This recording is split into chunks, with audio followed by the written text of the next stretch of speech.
গতকালকে আমরা দেখেছি অভিষেক বন্দ্যোপাধ্যায় সোনারপুরে জনরোষের সম্মুখে পড়েন এবং সেখানে অভিষেক বন্দ্যোপাধ্যায় কেন গেছিলেন, ওখানে ওনার একজন কর্মী মারা গেছেন, সেই কারণে গেছেন এবং সবাইকে বলছেন ওনাকে নাকি পিটিয়ে হত্যা করা হয়েছে। কিন্তু না, সে একজন গাঁজাখোর মদখোর ছিল এবং সে ওখানে সোনারপুরের শাহজাহান নামে খ্যাত। তাহলে বুঝতে পারছেন, সে তাহলে একদম শাহজাহানের থেকে আলাদা কিছু নয়, সে একদম সোনারপুরের শাহজাহান। শাহজাহান সন্দেশখালীতে যেগুলো করেছে সে সোনারপুরে বসে সেগুলোই করেছে। সেখানে প্রত্যেকটি মহিলা, সাধারণ মানুষ সবাই ওই ছেলেটির প্রতি খুব ক্ষিপ্ত। মানে এতগুলো বছর ধরে সেই ছেলেটি ওখানে উত্তপ্ত করেছে সাধারণ মানুষজনকে, উন্নয়নমূলক কোনো কাজ করতে দেয়নি, সমস্ত কিছুতে বাধা দিয়েছে, ঘর করতে গেলে বা যে কোনো সমস্যায় ও সমস্ত কিছুতে ওর হাতই ছিল।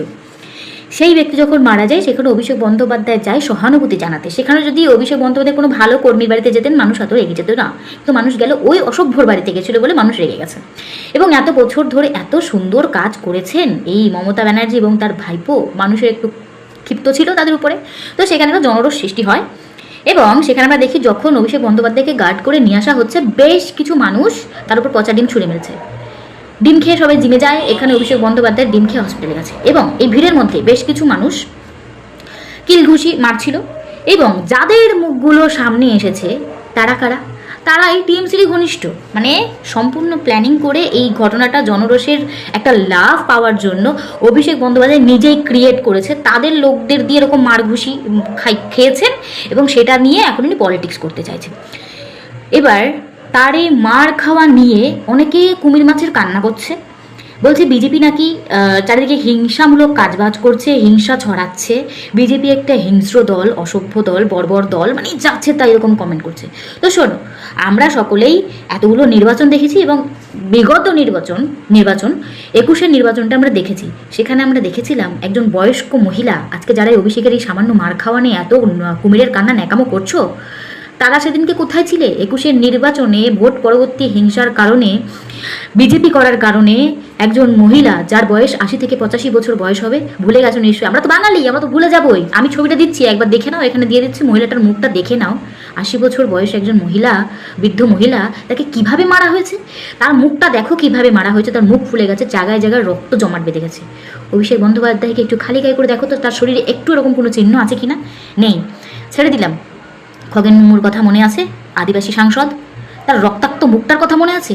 দেখুন, আপনারা তো ভুলে যাবেন, আপনারা দেখতে পান না, আপনারা তো ওই বেলায় দেখতে পান না। দেখুন আমি ছবিটা দিচ্ছি কীভাবে তাকে মারা হয়েছে, দেখুন অভিষেক বন্দ্যোপাধ্যায়কে কীভাবে মারা হয়েছে। আপনারা হিংস্র দল বলছেন বিজেপিকে, ছেড়ে দিলাম। তারপরে শুনুন, এখন এই ছবিটা দেখুন, এই ব্যক্তি 2021-এ বিজেপি পার্টি করেছিল বলে, বিজেপি পার্টির একজন কর্মী বলে তার দুটি হাত কেটে নেওয়া হয়েছে। তাহলে কোন দলটা বর্বর? কারা কেটেছে? টিএমসি পার্টি কেটেছে। বিজেপি করার অপরাধে এই ব্যক্তির দুটি হাত কেটে বাদ দেওয়া হয়েছে।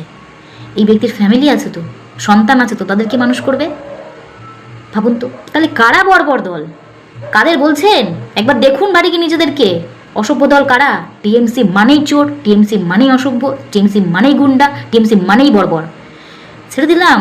আর একটা ছবি দেখাচ্ছি, বেশ কিছু ছবি দেখাচ্ছি, দেখো। এই যে এখন যে ছবিগুলো দেখতে পাচ্ছেন না, এগুলো 21-এর পরবর্তী ভোট পরবর্তীকালে হিংসার কারণে আমাদের 350 জন দলের সৈনিককে শুধুমাত্র বিজেপি করার কারণে তাদেরকে এইভাবে মেরে গাছের ডালে ঝুলিয়ে দেওয়া হয়েছে, কোপানো হয়েছে, কিভাবে তাদেরকে মারা হয়েছে। এখনও বহু কর্মী ঘর ছাড়া।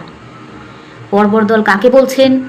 বিজেপি ক্ষমতায় আসার পর একটা কেস দেখান যে বিজেপির লোক টিএমসির বাড়িতে ঢুকে এইভাবে মারধর করেছে। বলার আগে না একবার ভেবে চিনতে কথা বলবেন। ওই অভিষেক বন্দ্যোপাধ্যায়ের মানে চক্রান্ত করা ওই জনরোষ, ওই মারধর খাওয়া, ওই ঘটনায় কুমিরের কান্না করতে আসবেন না। আর বিজেপির দিকে আঙুল তোলার আগে একবার আয়নার সামনে আপনারা দাঁড়াবেন। টিএমসি মানেই চোর, টিএমসি মানেই দাঙ্গাবাজ, টিএমসি মানেই মিথ্যাবাদী, টিএমসি মানেই দাঙ্গাবাজ।